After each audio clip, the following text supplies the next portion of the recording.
Celimpungan merupakan satu makanan khas Palembang yang juga digemari warganya. Celimpungan berbahan dasar ikan dan sagu. Untuk kuahnya dicampur dengan berbagai bumbu halus seperti bawang merah, bawang putih, kunyit, santan hingga daun salam.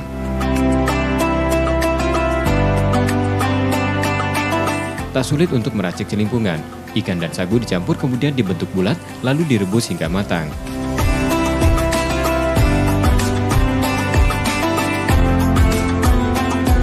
Kuahnya dengan mencampurkan bumbu halus dengan air putih, selanjutnya dimasak hingga mendidih. Terakhir, celimpungan yang matang kemudian dicampur kuah yang sudah matang dan panas.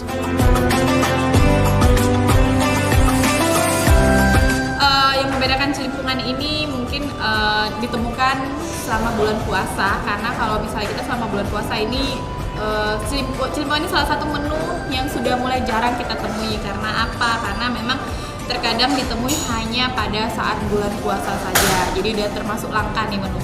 Rasanya tuh gurih, lembut, karena kan ini kan tetap masih pakai ada ikannya kan, jadi ikan tenggiri yang kita pakai itu teksturnya itu lembut, gak kejal, jadi pas banget, dan dengan aroma yang bumbu dapur tadi dapet.